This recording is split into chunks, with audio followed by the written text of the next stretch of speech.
If one advances confidently in the direction of his dreams and endeavours to live the life which he has imagined, he will meet with a success unexpected in common hours.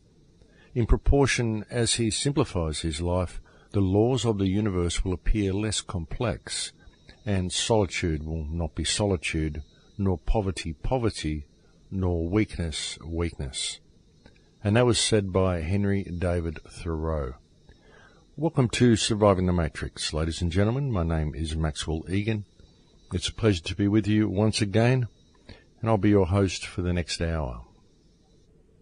And well, the world just seems to be getting stranger and stranger as the weeks go by in 2013, and we have a situation that very much looks like a coup is about to take place or is in the process of taking place within the United States of America. And let me try to explain to you why I feel that a coup is taking place. And in order to do this, what we have to do is sort of step back and really look at the situation. And folks, this may take me a little bit of time to get around the whole lot, so I'd ask you to please listen to this entire broadcast. And if you're watching it on YouTube, then there will be 4 parts, and you can simply click the video response to see the next part. Or you can go to my channel and find a playlist, or you can go to thecrowhouse.com and you can check the radio archives and download the MP3. But I think that there is a coup being carried out in America right now, and I think that we can establish this very easily by simply paying attention to the details. So what do we see in America at the moment? Well, the whole Sandy Hook debacle is turning into quite a spectacle. We've got a massive amount of division throughout the community, people arguing, was this a hoax, was this not a hoax? We've got the mainstream media reporting on it. We've got people such as Gene Rosen now complaining that he's being harassed by Sandy Hook truthers. And it's also very predictable, isn't it, folks? But really, when looking at it, one should question, who is Gene Rosen? Why has he given different accounts of the event depending on the interviews? Why did he say it was a woman bus driver who was with the children to start with and later turned this to a loud man? Why is his story so full of holes? Why doesn't any of it add up? Why is the video footage of Gene Rosen rehearsing his lines on the internet? Why was that posted? Who posted that video footage? Why is there footage of him rehearsing his lines? Why was he even rehearsing lines on camera? Was he filming himself and someone stole the footage and posted it? What's it doing there? Where did it come from? Who made it? How did it get on the internet? What is the purpose of it, if not to stir up questions in the community? Why is everything about Sandy Hook so blatantly obvious? Why is the footage of Robbie Parker smiling and laughing before he puts himself in character for the news story on the internet? How did it get there? Who posted it there? Where did it come from? Why does it exist? If it was recorded on a news camera, then how is it that that footage made it to the internet to begin with? And if someone simply recorded it from the television as it is, then why did they include it in the footage on the news? Why would they leave something like that in there? Why have there been all of these things put in place to make it obvious that there are actors involved, to make it obvious that so much of this event was staged? I mean, you can't tell me that these people don't have the skill and the resources to actually pull this off properly so that people can't tell that so much of it was staged. But there's so much about this event which is so obviously staged and so obviously contrived and concocted that it's almost like they're teasing the population, they're pushing, and they are waiting for a reaction. So what is it really about? Is it just an attack against the Second Amendment, or is it actually something a little bit more sinister? Personally, I think that the footage of Gene Rosen rehearsing his lines was put there simply to create all of the questions that it's created. And I think things have been made so obvious simply because the powers that be knew that it would whip people up into a frenzy and it would cause people to start harassing those involved, people such as Gene Rosen. This is why he's getting harassed This is why some of the alleged parents are also being harassed. This is why anybody involved with the case is being harassed. They made it obvious because there are certain people within the truth movement who may be a little bit unhinged and may react adversely to something as obvious as what we've seen posted about all these people. They want you to harass them. And they've set this in motion because they need an excuse. They need to put in place a mechanism with which to vilify members of the alternate research community and to present these people to society as people who are somewhat unhinged, a new group of enemies to watch out for. These are people who are a threat to society. Anybody who questions the government, this is a threat to society. Look what they're doing to these poor people who just lost their children, to this kindly man who just brought these children into his house. These crazies are harassing him. That's why they've made everything so obvious, because they want people to harass them. Who knows, most of the harassment is probably coming from government agencies. They probably do this themselves as well. And I wouldn't put anything past these people, folks, but I think they've made things this obvious specifically because they wish to vilify the truth movement. And I really do think that this event is far more about vilifying anybody who questions the government and whipping society up into a frenzy to do it, and painting anybody who suggests that things may not be the way the media tells you as an enemy of society. And I believe that it is more about pushing towards a civil war than it is about gun control.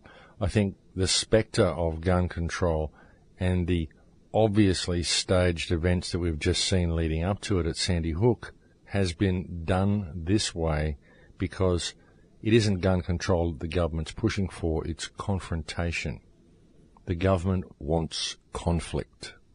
The government wants civil war.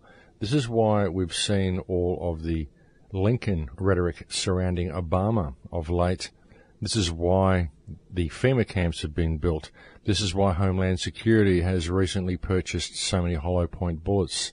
This is what it's all been leading to, folks. And I truly do believe that it is a push towards civil war. I think the government wants the people to react, and that's why everything surrounding this case has been made so blatantly obvious. They know that the alternative research movement is going to pick up on it all, and they are taunting you, just like a bully in a schoolyard.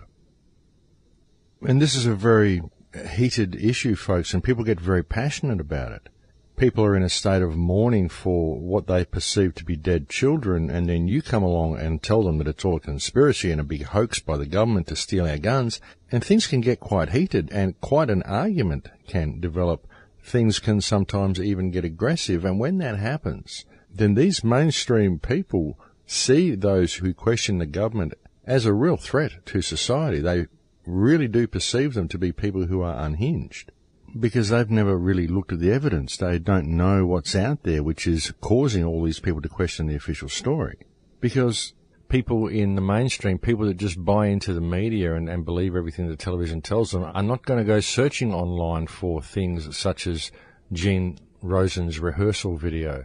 They're just not going to be looking for these things. It's only the conspiracy theorists that would even be looking for this stuff in the first place. And so it's just another wedge in the community. Divide and conquer, my friends, that is the methodology, and that is exactly what we are seeing in this case. So therefore we have all of these different factions within society fighting and arguing amongst each other. We have all this violence breaking out amongst people when they're even having discussions about it, and so we see a further dividing of the community because very few people actually sit down and discuss these things. You'll find that even the truthers are very, very agitated that people aren't awake, and you'll find that those who are asleep are very, very agitated that people would be questioning their belief system. So it does become very confrontational, and this is all planned, folks. They love that energy. They love to get society whipped up in that energy because it just makes government so much more appealing to the people. I mean, you don't need government in a society that runs smoothly. So if there is no problem, then the government will always whip one up because they need the people to be dependent upon them. And the people are not dependent upon government if they live in a free, open and abundant society. They soon realize that they don't need government. So Government is always whipping up little factions and whipping up as much enmity as it can amongst the people of its society, because that thereby creates a need for control, which thereby creates the need for government to begin with. And due to all the negative publicity that the alternate research into Sandy Hook is generating, I wouldn't be surprised if this also leads to further questions about internet censorship and limiting what people can and can't do on the internet. This, of course, follows hot on the heels of the death of Aaron Swartz, the man who started the program to stop SOPA, who was recently found dead in his apartment, having been pushed to suicide by the powers that be, if indeed it was a suicide. But he was found dead in his apartment, and he was apparently facing 30 years in jail at the hands of the system because he downloaded some PDF files, hacked into a company and downloaded some PDFs, which he didn't sell, didn't really do anything with, didn't make any profit from. He simply downloaded some PDFs. I mean, this is ridiculous, folks. This is a jail term worse than what you would get for raping a child or murdering someone. And this just shows how sociopathic and psychopathic these people are towards anybody who questions their authority. And of course, their authority is fictional. It only actually exists on paper. Perhaps some noise could also be made about the public prosecutor that decided it would be a good idea to charge Aaron Swartz with a crime, even though the company that he hacked into did not press charges against him, and who decided that his sentence should be 30 years. Perhaps we could charge this person with being a sociopathic moron and ask him why he places the needs of a corporation above murder of a child and above a rape and above all of the terrible things that could be committed against people. How come these people get such short sentences and small sentences, and yet someone who committed a crime against a corporation for which there was no injured party and no malice done should receive a 30-year sentence? Perhaps we could question that as well and charge him with something and lock him up for 30 years, as he so obviously deserves. These people just seem to be intent on enslaving the populace to a paper-based reality. And this can be further exemplified by Obama believing that he may even be able to sign an executive order on gun control. I believe there are many people within the United States now who are drafting articles of impeachment in this case. There are even many people calling for Obama to be charged with sedition. And this is precisely correct as well, folks, because this is an attack against the foundation stone of the United States, and the people need to pay attention. I mean, I think the guns are a great deterrent, but I don't think the matter should be approached by way of confrontation, because such confrontation can only ever lead to something like civil war, and I don't think the matter should be approached through civil war. Civil war will simply bring about the situation that the government wants, and this is what will be used to lock down the society. I mean, sure, if it comes down to the wire, then there's a good chance that people may be put into a position where they have to defend themselves, and if that happens, then they should, by all means, defend themselves, but I still believe it's best to explore all the peaceful options until all such avenues are completely exhausted. And don't think about American troops coming and fighting against the people at home, folks, because most of the American troops are abroad. What will be used will be United Nations forces and multinational forces.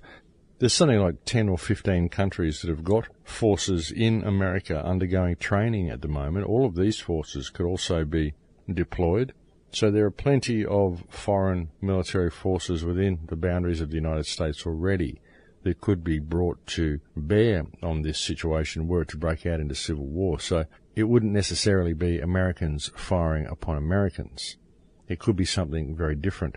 And I think most of the threat that the people face isn't really from the military, it's from the militarized police of the United States.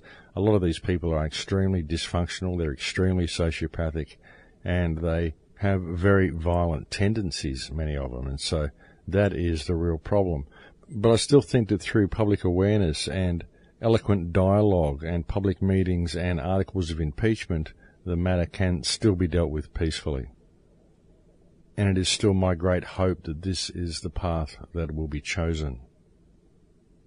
I think there are still many peaceful options open to us, folks. I really do. And I think the best option that people have really is to wake up and to realize what they are, and to realize what the government is, and to realize that all we're seeing here basically is people farming. We're seeing humanity being used as a commodity, whereby every person has an economic value attached to them, and you are forced to pay if you step outside of the lines. This is human trafficking, folks. This is what our governments do, all governments, folks. The President of the United States is simply the CEO for the United States branch of the global people farm. That's all it is. And it's run by banksters, folks. The whole thing is run by the banksters. And I really hope that this year we're going to see people stand up and say enough is enough. We are sick of our trustees stealing from us, and we're going to change the direction humanity is going in. That's what we have to do, folks. We have to stand up and we have to say, okay, now we are going in a different direction. So you politicians have a choice. You can come with us or you can get left behind. And if you try to complain, well, we'll go and drop you all on Christmas Island or something like that, and you can live there in the refugee camp. And that's what we need to do with these people, folks. We've got to understand that what we're facing here really is war.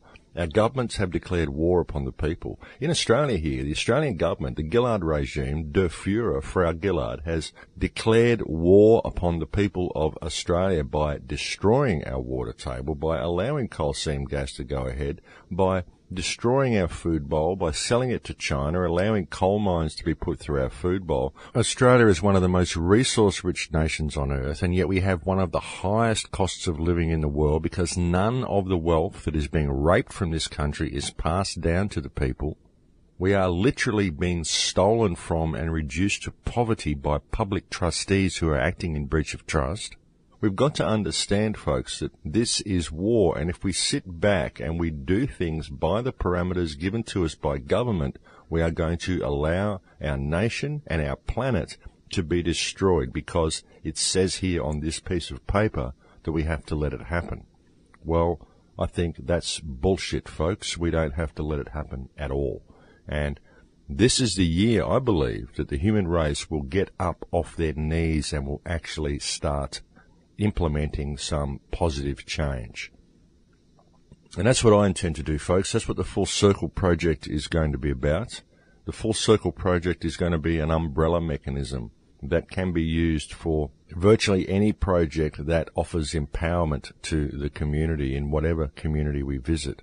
That's what I want to do. I want to create a mechanism whereby the whole world can get involved, and we can create dialogue with the politicians as well. And I'm not interested in creating dialogue so I can have a discussion with them. I want to get them into a position where we can tell them what we are doing now and offer them the choice to come with us or to get left behind. Because that's what we have to do. We have to change the direction the planet is going in. We have to restore ourselves to the top of the food chain, and we need to do it now. Because if we don't, then our children are not going to have a future. And we have a responsibility to do this, folks, because we are the custodians of this planet. This generation is the custodians of this planet for future generations. And I think we're doing a god-awful job. And now is the time that we have to stand up and make a difference. And I'm really hoping that the people out there can feel what I'm saying to be true and will be prepared to stand up and do this with me, because we have to take this world in a different direction. The future of life on this planet depends upon it. And no one else is going to do it, folks. Don't wait to be saved.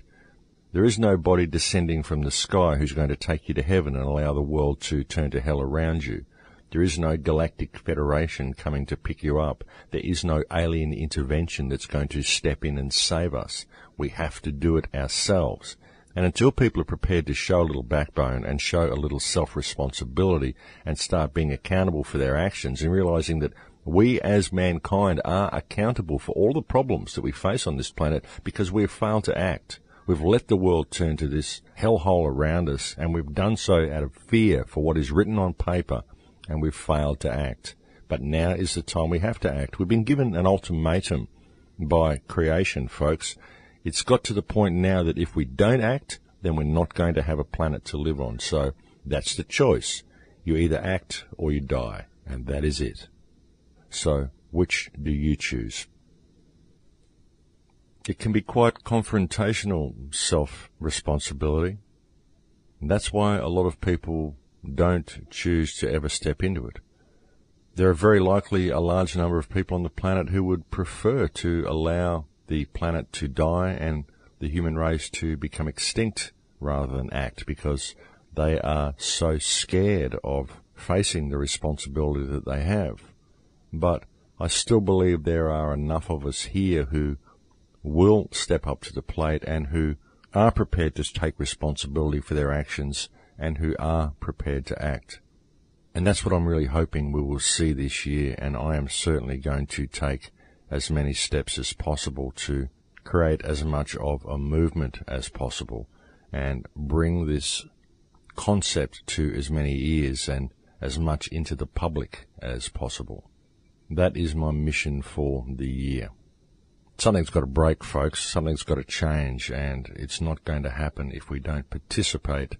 And so that's what I'm going to do, folks. I'm going to get out there and do it, and I'm really hoping that you're all going to stand with me. Of course, I have the immediate inconveniences in my life, such as trying to find a new place to live, which I'm not having really much success with at the moment. It's very difficult to find anywhere that's affordable around here. And in fact, I'm thinking of basically selling everything I own and perhaps just hitting the road and becoming a traveller for the duration. Maybe just see where I end up. And that's very much on the cards as well. Of course, if that happens, it means I may be offline for certain periods of time and maybe not be able to do the shows quite as regularly as I am now. But that is definitely something that's on the cards. I'm actually thinking of moving to somewhere like the Philippines or possibly Hawaii. But then, as nice as Hawaii is, unfortunately, it is the United States, and that is somewhere that I really do not want to be. But yes, I am thinking about leaving Australia. I think it's all turning to hell in this country, mainly due to the blatant corruption of the Australian government and the unfortunately apathetic nature of the Australian people. And if things are going to continue down the same path that they are, then I really can't see much point in staying here.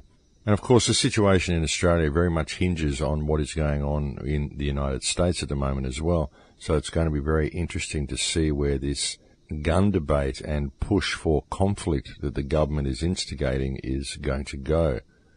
I think all eyes are on the United States at the moment because everybody knows how much of an effect it is going to have on the rest of the world.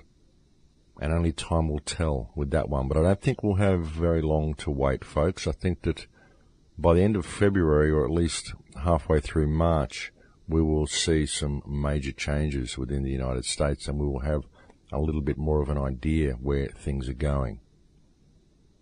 But I think it's incredibly important for the people of the United States, the ones who are rushing out there and buying arms and getting ready for a big showdown. I think it's very, very important for these people to clearly understand that what the government wants here is conflict, and that the best thing that could happen for the government at the moment is for the people to make a stand against the government in an armed uprising. It's absolutely what they want.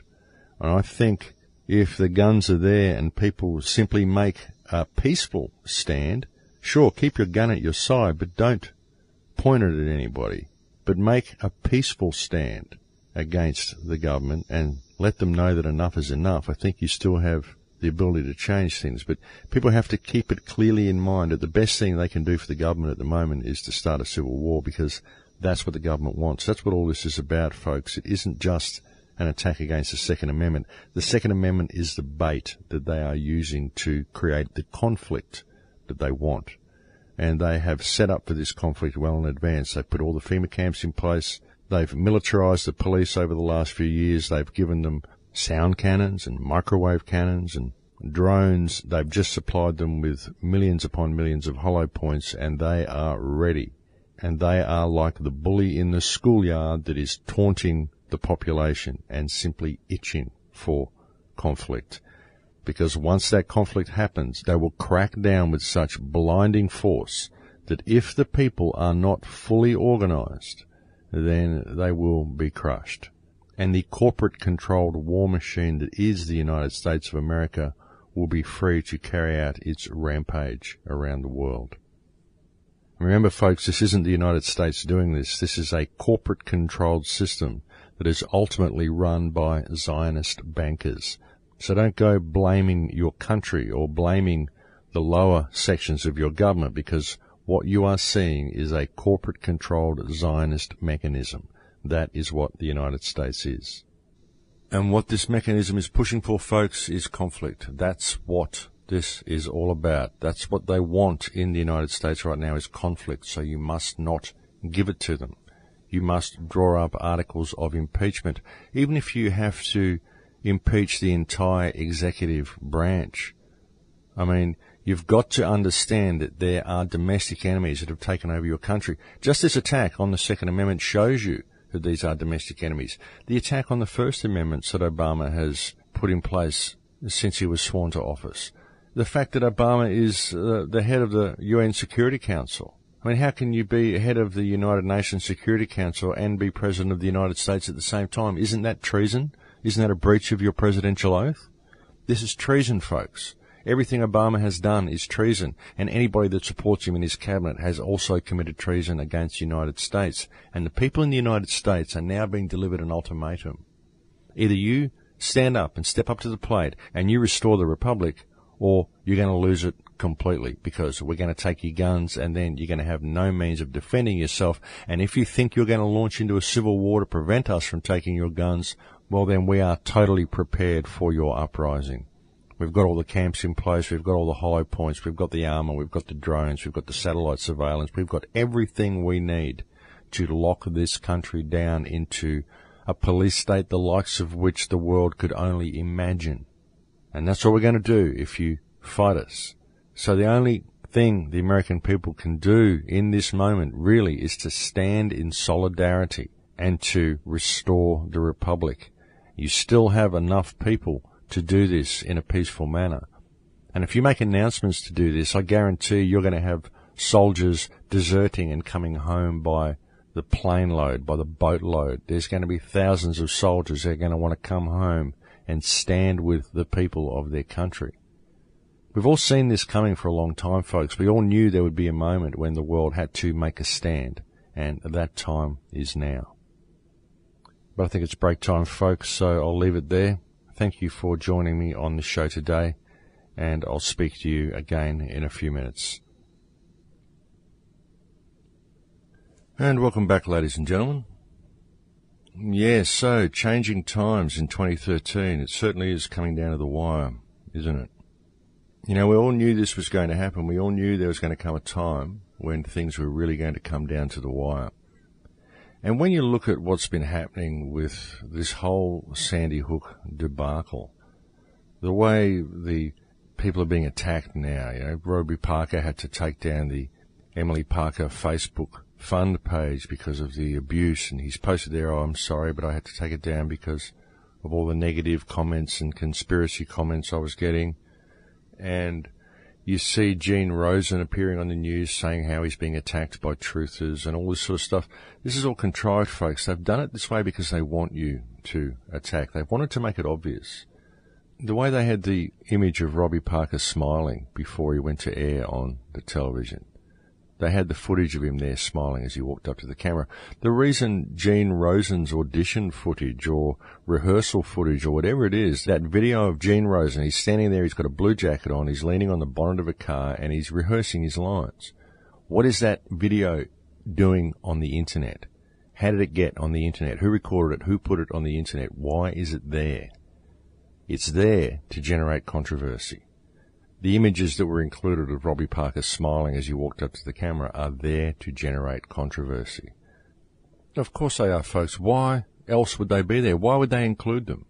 Even if the camera was rolling before it hit the news, why would they include that footage? Why wouldn't they edit that bit out?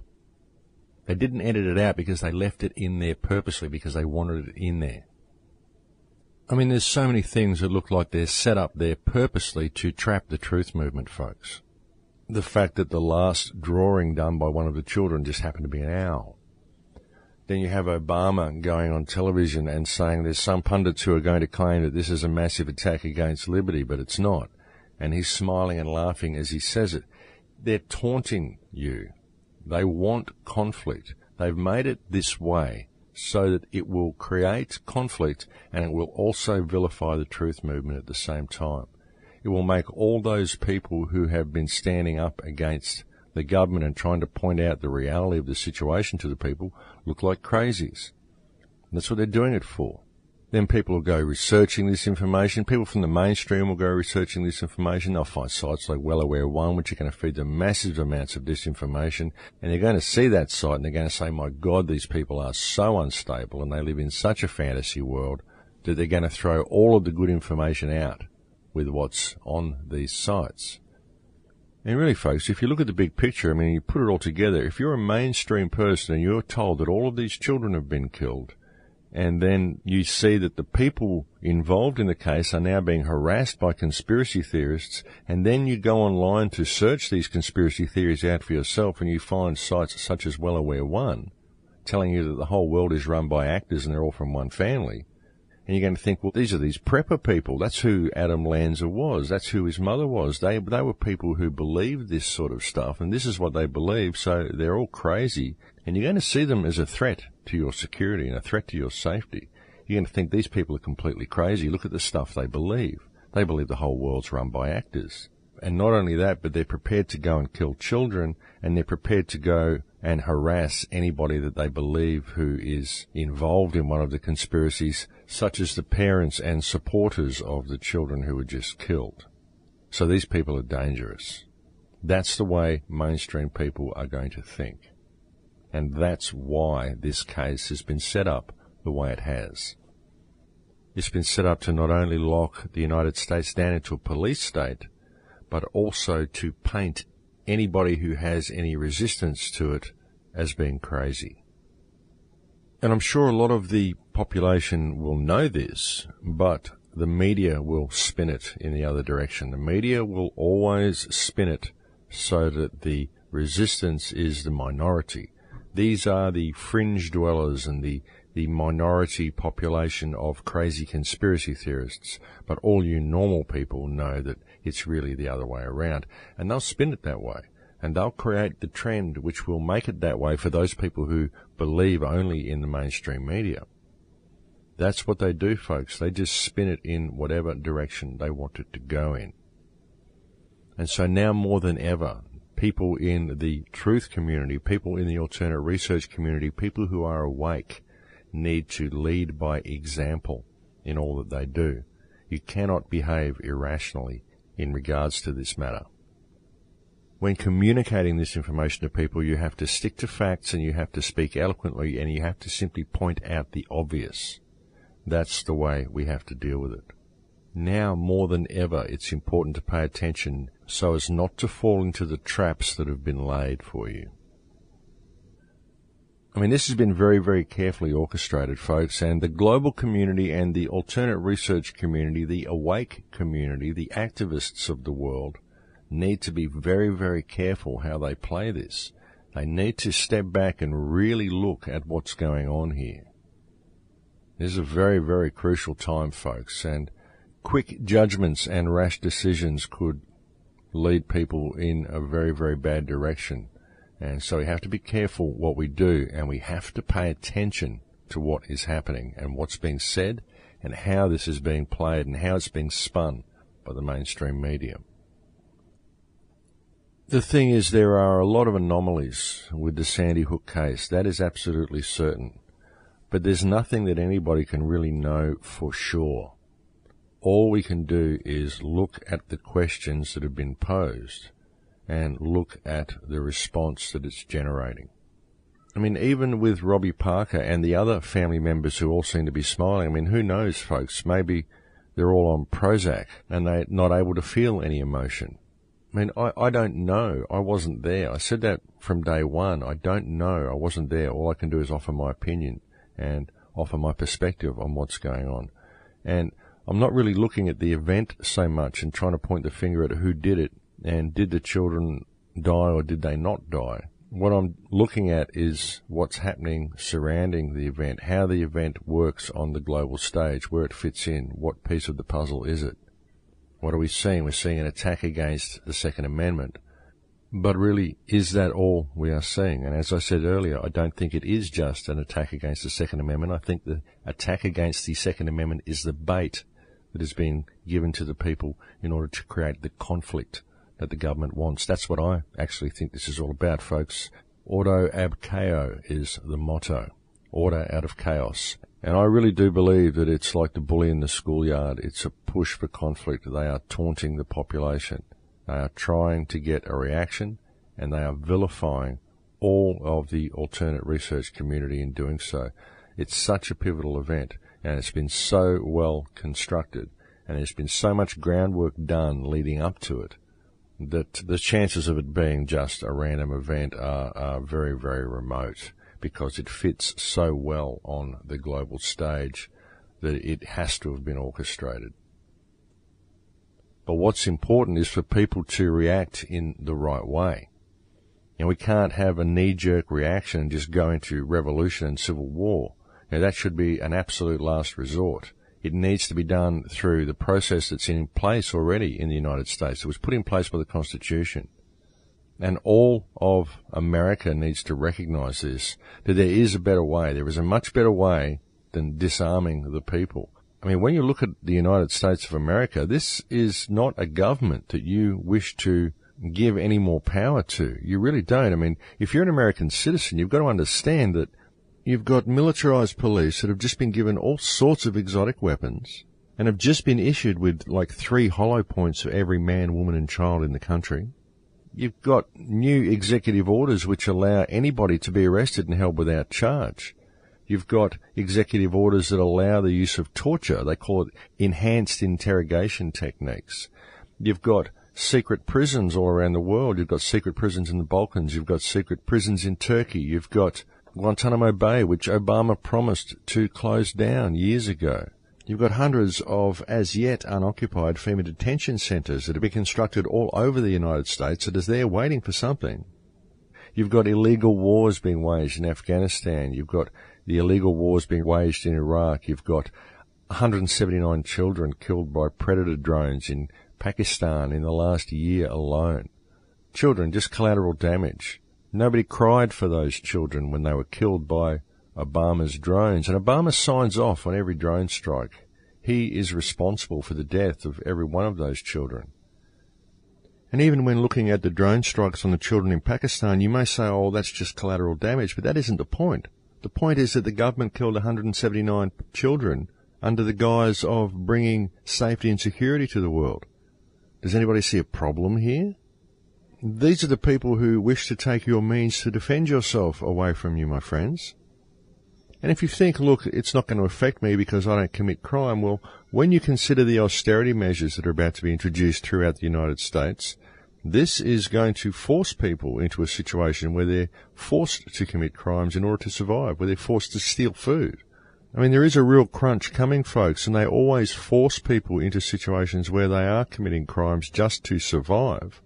And, of course, these crimes aren't really crimes. They're simply breaches of legislation. The legislation itself is usually a crime, really, when you look at it and put things in a proper perspective. The enactment of the legislation itself to begin with is the actual crime. But never mind that, we're the government, and so we can basically do anything we want, and nobody can do anything about it because we say so. So they enact the legislation anyway. And so it becomes easy for people to commit these so-called crimes any time, and then suddenly you're whisked off with no trial, no charge, nothing like that. They just grab you off the street and they put you into one of their privately run prisons somewhere there to stay for as long as they wish to keep you in there.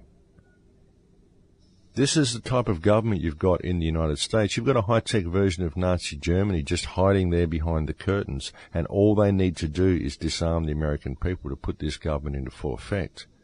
And woe betide anyone who should dare to speak out against the system, because you must be one of those crazy conspiracy theorists who kills children and terrorizes their parents.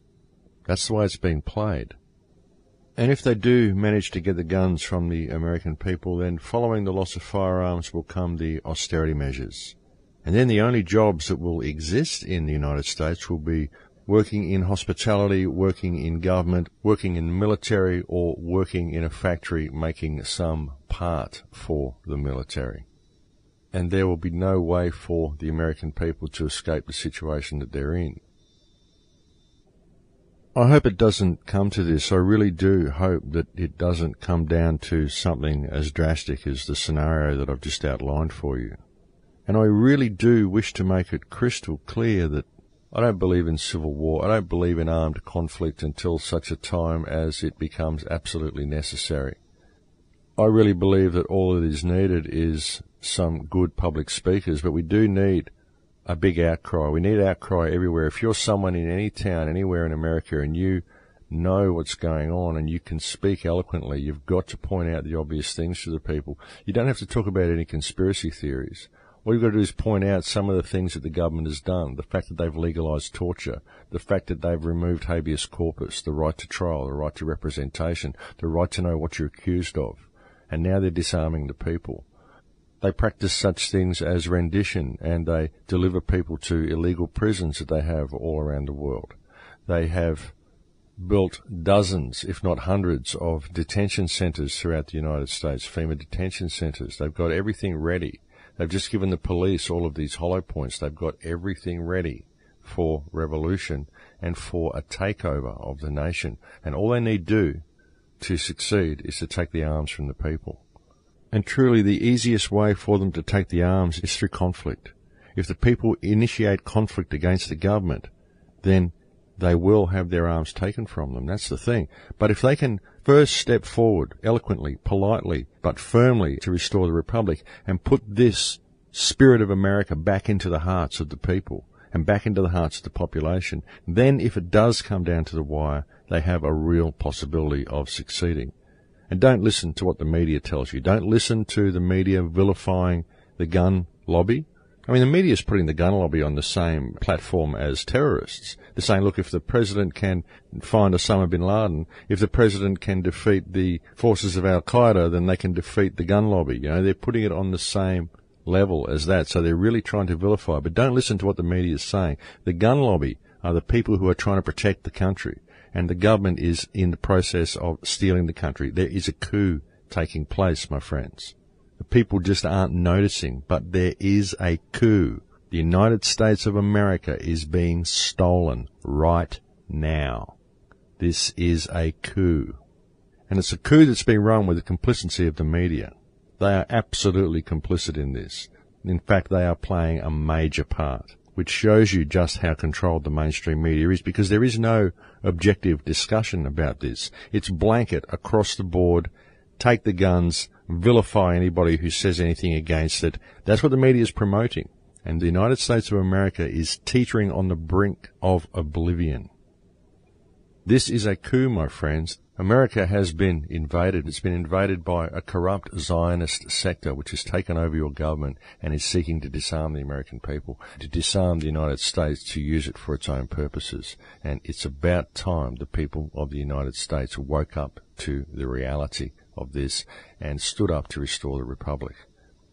There's very few of them, folks, and there's a large number of you. And even the police, if you present things to the police in the right way, I believe these people will wake up. If they respect their country at all, they will wake up and they will do the right thing. Because if they don't, well, they will be the bottom of the food chain. They'll just be swept out with everybody else once the crunch comes. The government doesn't care about the police. It doesn't care about the armed forces. It doesn't care about the people that it gets to do its dirty work for it. All it cares about is control.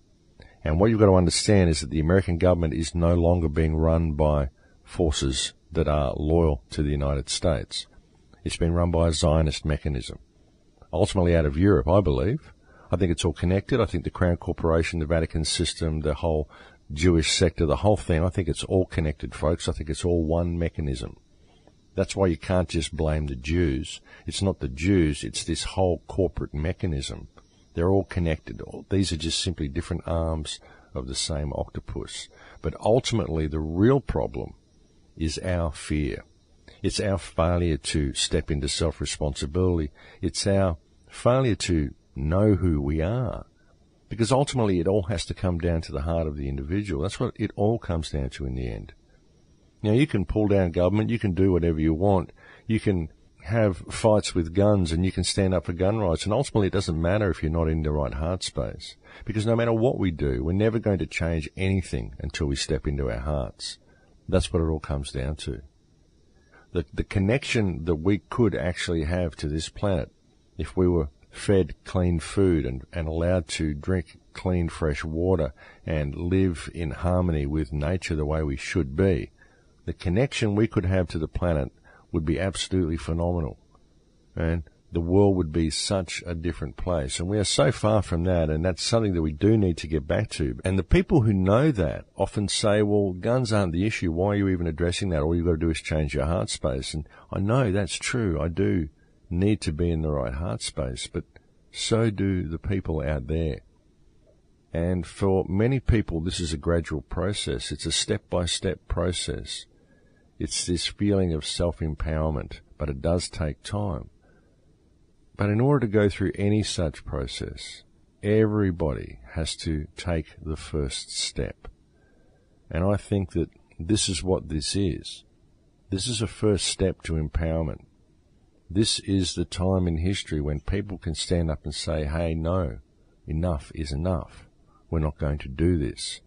We don't want our guns for violence, but we're going to keep our guns in case you threaten us with taking them. Because if you want to take them, but you want to keep yours, then we think that there's something darker going on here, and we don't trust you anymore, and we're not going to allow you to do it. We don't want to take your guns, but you want to take ours, so we see a problem. And that's the thing, folks, and you really have to be able to see that there is a problem there, and the problem is everything that I mentioned before. The problem is the loss of habeas corpus, the legalization of torture, the secret prisons, all of the stuff that the United States government has put in place. It is not a government that stands for freedom anymore. It is a government that has brought terrorism and tyranny to countless countries around the world, and it's about to bring that same terrorism and tyranny to its own people, because now it's time to do so. That's how to further consolidate the machine. And so that's what it's doing. And the people need to wake up and pay attention. And you see, that's the only way it's ever got this far, folks, because people haven't been paying attention. Too many people within the United States have lived in a little boxed view of reality. They only acknowledge that which exists within their own backyard. They allow atrocities to happen overseas because they don't believe it will ever happen to them. But it's the mere fact that they have allowed it to happen to quite literally millions of people overseas throughout the years that has brought it back to them. That's what's created the mechanism which has allowed the government to bring it home. It's through people's willing ignorance of the facts and people's willingness to look the other way in the face of atrocities that have been carried out by their own government, because they've been too concerned about their own creature comforts. And now it's coming back to bite them, and people need to start paying attention. Enough is enough, folks. It's time for you to stand up and to restore the Republic. You have the numbers and you have the strength to still do it peacefully, and future generations, including your own children, are depending on you doing so. Now is the time that you are being called by creation to make a difference in the world, because the only person who can make that difference is you. But you have to be prepared to do it, and that goes for every single person out there. You have to be prepared to stand up and pay attention and to actually do something about this situation, because if you do not, then you are allowing a world that will not be worth living in to be created for the future of this planet. And this will go global, my friends. once the West falls, then the rest will follow. It will be that simple. And we will have the entire globe locked down into the most high-tech prison camp you have ever seen. And the resources of this planet will be stripped bare. That's what's happening. And it's happening due to the inaction of the people. So enough is enough, folks. It's time to stand up and do something about this while we still have the means to do so peacefully. I firmly believe this is an incredibly crucial time in history. This is the most important event we have seen since the 9/11 attacks. This is the event that is taking it to the next level. And this has been so well orchestrated that there should be no doubt in anybody's minds that this is most definitely a staged event. Whether children died or not, it is still an event that has been placed right there. It's a piece on the chessboard, an integral piece to further the globalist agenda. And I know that because that is exactly how it is being played. In any of these events, folks, the first question you ask is quid bono? Who benefits? And when you see how this benefits the globalist agenda, there can be no doubt whatsoever that this has been very, very well orchestrated, and there's plenty of evidence lying around to suggest that this is a plan that has been a long time, at least 2 years, in the making. But just to reiterate, I think that people really need to use their discernment when dealing with this case. Just think about what you actually know and what's been put there for you to know. Think about how much of this has been constructed to create the controversy that it has created and where it's leading. Because what it's leading to is conflict. What it's leading to is a situation where the American people will be left without the means to defend themselves, and those people who would stand up against the government will be vilified and painted as a domestic enemy that kills children. I mean, this has really been so well constructed, folks. So what we're seeing here is that the people of America have basically been put into check. And if they're not prepared to come up with a brilliant move of self-empowerment, then they are going to be heading for checkmate. And so people need to be very, very careful how they play this. And as I've said earlier on the show, and I've said on a couple of shows previously, I really do think this is the most important event we have seen in the United States since the 9/11 attacks. Indeed, it was the 9/11 attacks that created the mood for them to be able to stage this type of event in the first place. But I would even go so far as to say that this event is even more significant than September 11 attacks because of the possible impact that this event could have not only upon America but also upon the rest of the world. And wherever you happen to live, folks, don't think that what happens in the United States is not going to affect you, because it is. Because the war machine that is America is what's being used by these Zionist forces to carry out the destruction and the wars that are being waged around the planet. It's all being done through the support of the American military. And what this move of stealing the weapons and the austerity measures that will follow it is doing is it's forcing most of America to join the war effort. That's what it will do. It will result in a massive escalation of the American military machine, and this is what they need to bring about the Third World War they so desire. They've been talking about this for a long time, folks, and we have been waiting for this event. And here it is. It's right there for us to deal with right now.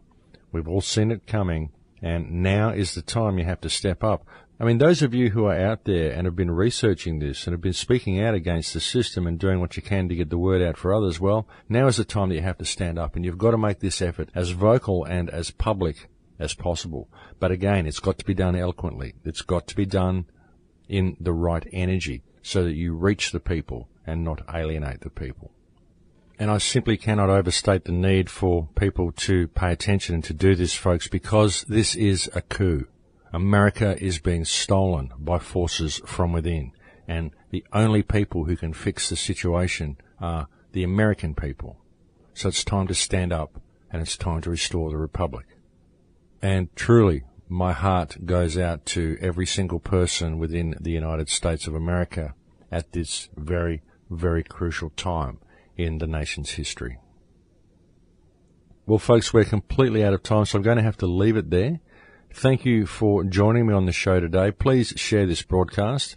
It is an important issue, and I think it's important that people see what's going on. Thank you to anybody who has ever contributed to the Crow House. If you ever can, it's very much appreciated and it's very much needed. It's the only way I'm able to continue doing what I do.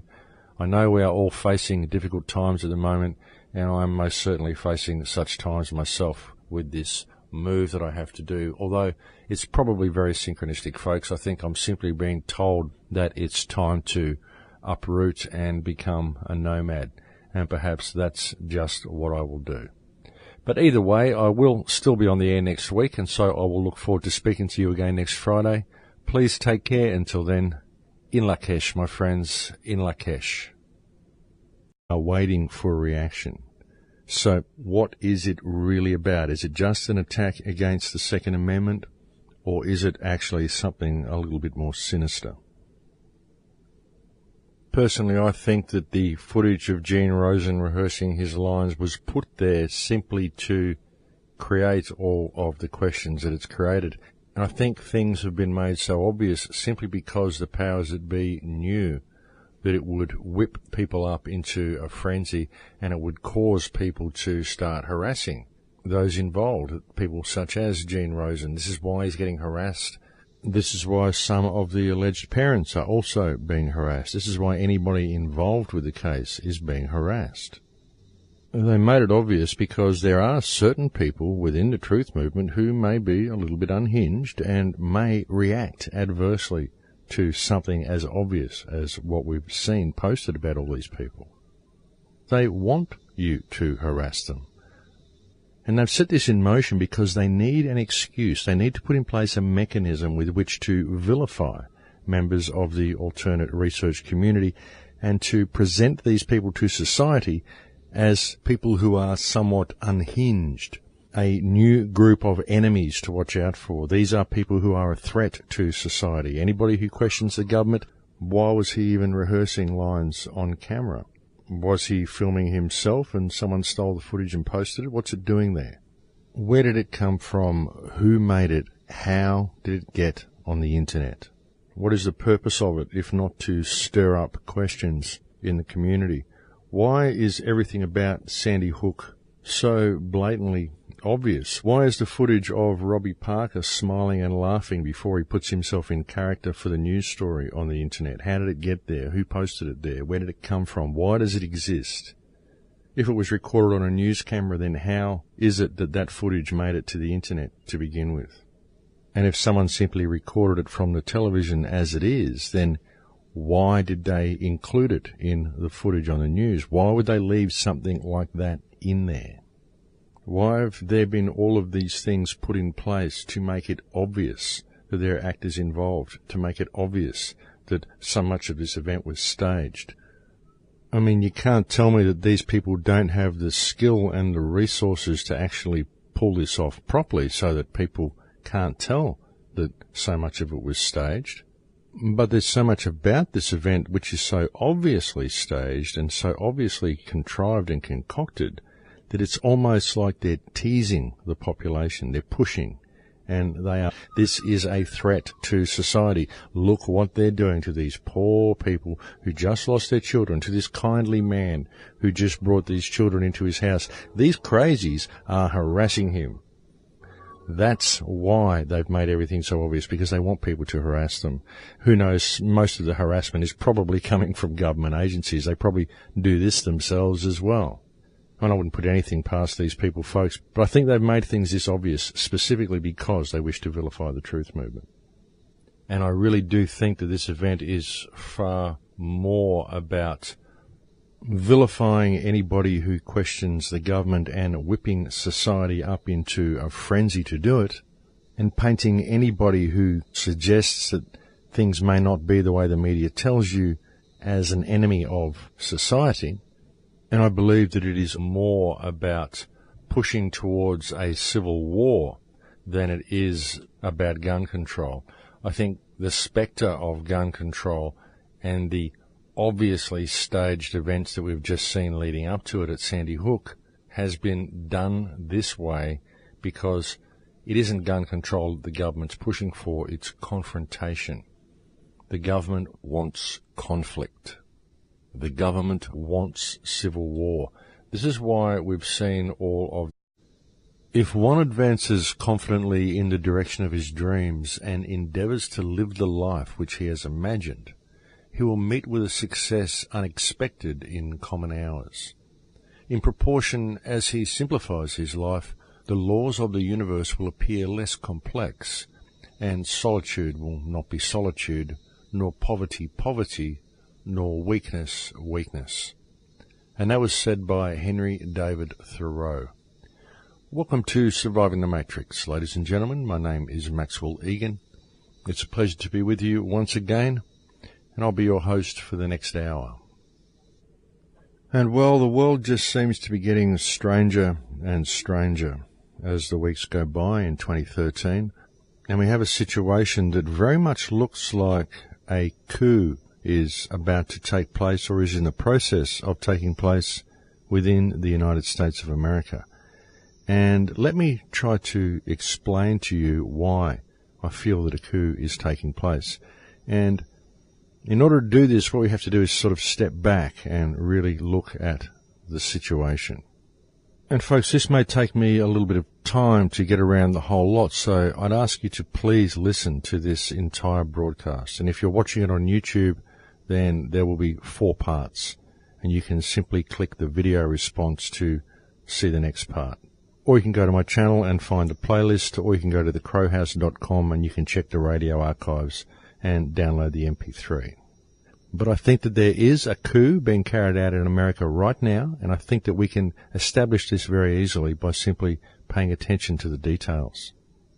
So what do we see in America at the moment? Well, the whole Sandy Hook debacle is turning into quite a spectacle. We've got a massive amount of division throughout the community, people arguing, was this a hoax, was this not a hoax? We've got the mainstream media reporting on it. We've got people such as Gene Rosen now complaining that he's being harassed by Sandy Hook truthers. And it's also very predictable, isn't it, folks? But really, when looking at it, one should question, who is Gene Rosen? Why has he given different accounts of the event depending on the interviews? Why did he say it was a woman bus driver who was with the children to start with and later turned this to a loud man? Why is his story so full of holes? Why doesn't any of it add up? Why is the video footage of Gene Rosen rehearsing his lines on the internet? Why was that posted? Who posted that video footage? Why is there footage of him rehearsing his lines?